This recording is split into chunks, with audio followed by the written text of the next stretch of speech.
A young girl is on a road trip with her family. She spots a wolf, and her dad looks to the side to look but doesn't see it. They're met with a truck and they collide, leaving the young girl unconscious on the ground. The young girl, Nika, arrives at an orphanage where everyone greets her. Margaret, the headmistress, explains the basic rules she must follow.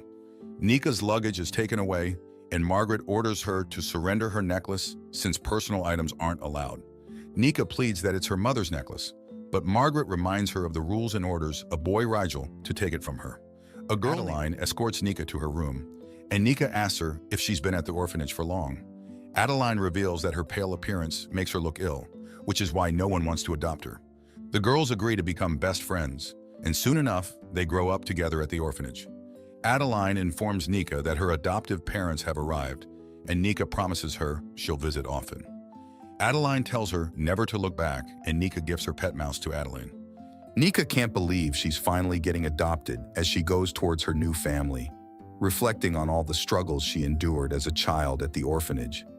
Margaret reminds her of the rules she has been and that it's only a trial period because custody can be withdrawn anytime, and she could return to the orphanage if she causes trouble. They're about to leave but stop when they see Rigel play the piano. The couple, Anna and Norman, decide to adopt Rigel, and Margaret warns them that he's a troublemaker. Norman assures her they can handle it and mentions the trial period. Nika can't believe she'll be living with Rigel again, but can't bear to hate him since she's accustomed to living with him. They arrive at their new home, and their parents show them around. A piano is spotted in the living room, and Norman explains their son used to play. Nika and Rigel get comfortable in their new rooms and receive their uniforms for school. Rigel pops a pill and hides something in the drawer, and then Nika appears in the doorway. Nika tells him she wants things to go well with Anna and Norman. Rigel shuns her and says to stay away from him and his room if she wants things to work out. The atmosphere is awkward and tense at the dinner table, so the parents try to start some small talk.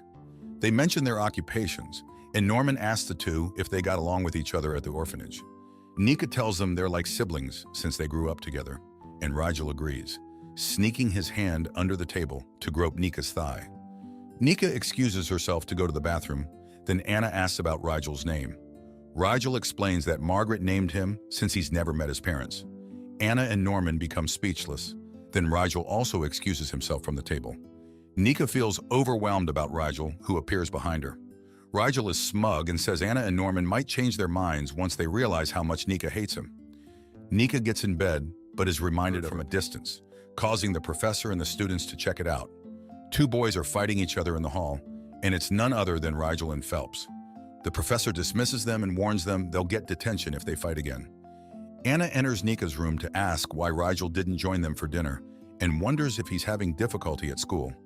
But Nika explains he's just tired. Nika checks up on Rigel, asking him why he decided to agree with the adoption, since he always rejected anyone who tried to adopt him back then.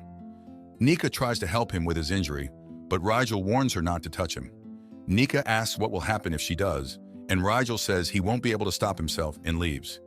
Is it just me, or is it getting hot in here? The next morning, Nika delivers Rigel his laundry. When she enters his room, he isn't there, but she finds his bottle of pills on the dresser. Nika opens the drawer but stops when Rigel appears in the doorway. She explains she was only doing what Anna asked her to, and they should try to be kind to each other. Rigel calls her a hypocrite, trying to be kind to someone she despises, especially when Nika thinks he's the bad guy. Nika says things are different now that they're away from the orphanage, but Rigel tells her to stop clinging on to happy endings. At school, Nika is approached by a cutie named Lionel. He says he's curious about her, and Nika finds a snail on his shoulder and removes it. She rambles about snails while Lionel looks at her in awe. He introduces himself but gets interrupted by Rigel as he walks by. Lionel asks if she and Rigel are a thing, but Nika shakes her head. Billy pulls Nika away for their test, leaving Lionel and Rigel to look at each other. The family goes shopping together. When Nika undresses, she struggles to unzip and calls for Anna's help. Rigel's hand reaches for her back, slowly unzipping and touching her skin. Nika turns around, but he's nowhere to be found, and Anna comes with a belt to place on her waist. As Anna buckles the belt, Nika gets flashbacks of getting strapped into a bed when she was young. She has a panic attack, and her family tries to calm her down. She remembers how Margaret would take advantage of her fear of the dark and strap her into a bed in the darkness as punishment. The following day, Nika tells herself she doesn't need to be afraid because she has Anna, even if she can't tell her about the past. Nika visits the garden to see Anna. Nika finds her injured from roses, so she takes out a marker to color Anna's band-aid, just like she did with her mom. Nika asks about the shortage of roses, and Anna reveals many were bought for Garden Day. Nika is unaware of Garden Day, so Billy explains that students anonymously give a rose to whomever they want. Each color has a meaning, and students leave their lockers unlocked for incoming roses. When their friend Mickey opens her locker, several roses have already been placed. Billy opens hers to find a white rose, and when it's Nika's turn, she sees a black rose in her locker. Mickey explains the meaning of it, an obsessed, tormented love. Nika rushes home to enter Rigel's room. She asks him if he was the one who gave the rose to her, but he takes it away. Nika tries to retrieve it from him, but she's pushed onto his bed, Rigel getting on top of her. They almost kiss, but Anna calls for Nika. Anna tells her there's a cute boy outside, and she steps out to see Lionel. Lionel returns her book and asks her out for ice cream. Rigel watches them in annoyance from above as Nika leaves with Lionel. Lionel asks about Nika's parents, and Nika mentions her parents were biologists. Rigel is at the piano but starts shaking, so he takes a pill. He hears voices outside and sees Nika return home with Lionel in the rain. Lionel confesses he's attracted to her and will see her tomorrow. Nika enters the house to find Rigel playing the piano. She looks at him intently, thinking she doesn't find Rigel evil in her heart and doesn't want to give up on him. Rigel clutches his head, and Nika approaches him to help. Rigel bursts out, saying not to touch him, but Nika only expresses concern.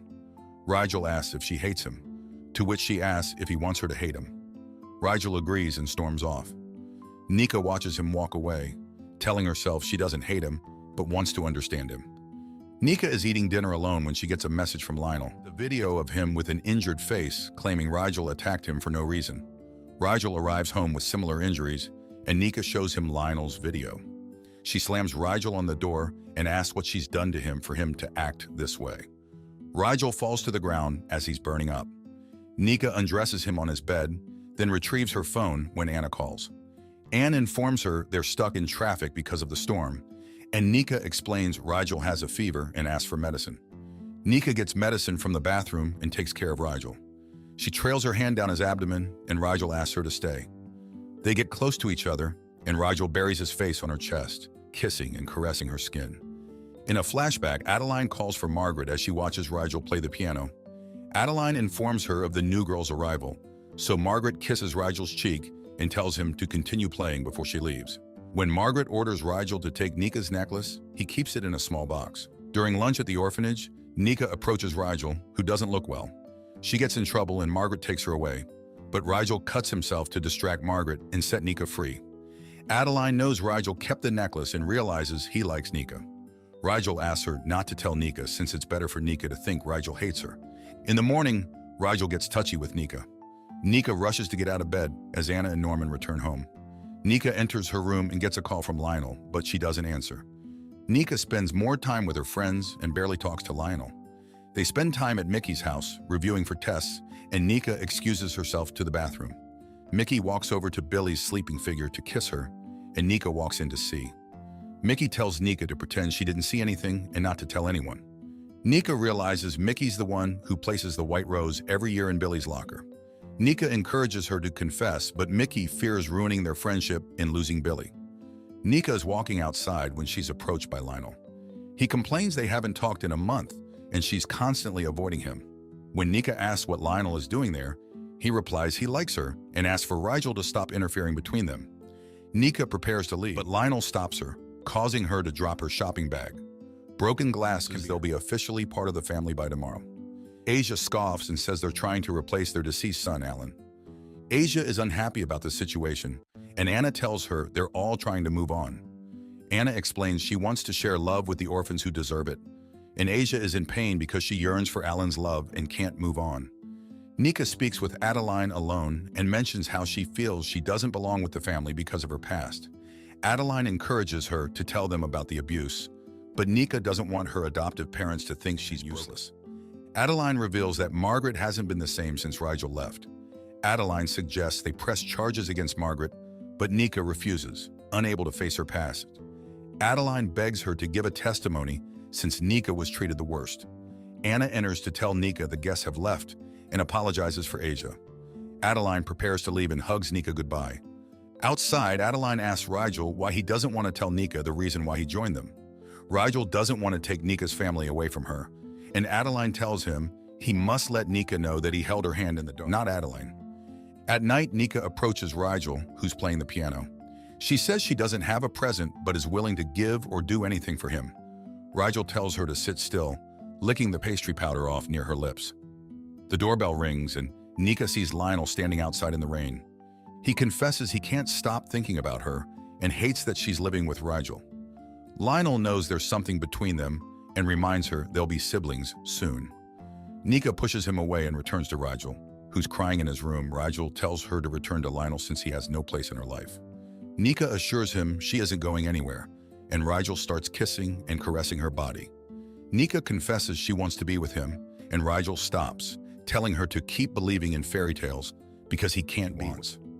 The following day, Nika leaves with Billy to prepare for the school dance.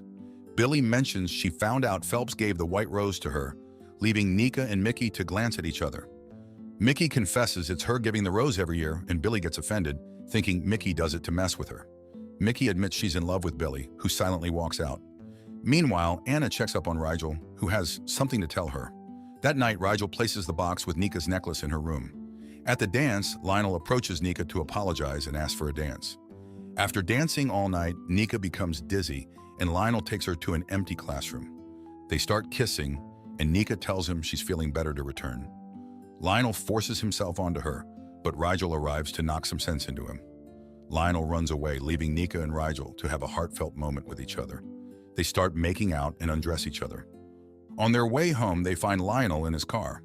Lionel calls them disgusting and says they should only see each other as siblings, threatening to reveal their relationship. Nika and Rigel run away as Lionel chases them with his car. They jump off the bridge, dropping into the water, and Rigel sinks. Nika wakes up to Adeline's presence at the hospital. Anna and Norman walk in, and Nika asks about Rigel. Anna explains they're running tests on him, and the doctor comes in. He explains that Rigel protected Nika during the fall, and now he's in a coma. The doctor also mentions a pre-existing condition with Rigel, a tumor in his brain, and is surprised he hasn't been operated on before. Anna delivers news that Rigel rejected the adoption and has returned to Margaret's care. She gives Nika a Rigel left for her, revealing her mother's necklace. When Nika visits Rigel, she sees Margaret in the hallway. Margaret says she shouldn't have let anyone take Rigel away from her and blames Nika for his coma. Margaret forbids Nika to see Rigel and demands she leave. Nika decides to push the charges against Margaret. Peter rejects his testimony at the trial in fear of Margaret. When it's Nika's turn to speak, the prosecutor mentions rejecting the adoption and asks why he would if there's abuse at the orphanage. Nika explains that Rigel wasn't abused since Margaret treated him like her own son. She's asked if she's in love with Rigel, to which she admits. The prosecutor presses on, overwhelming Nika, and she leaves the courtroom. Nika calms herself in the bathroom, and Anna checks on her for comfort. The trial continues, and Nika speaks out about everything that happened. She finishes her statement, earning applause from the audience, and rips off the bandages on her fingers. Nika runs out with her newly found freedom, the trauma and pain from the orphanage no longer holding her back. Nika runs to Rigel's house and informs him of the good news. She cries as she expresses her feelings for him. Nika falls asleep but wakes up from Rigel's fingers moving. He looks at her, finally awake, and Nika feels grateful for everything she's endured and has been blessed with. In the end, both Nika and Rigel find their happily ever after.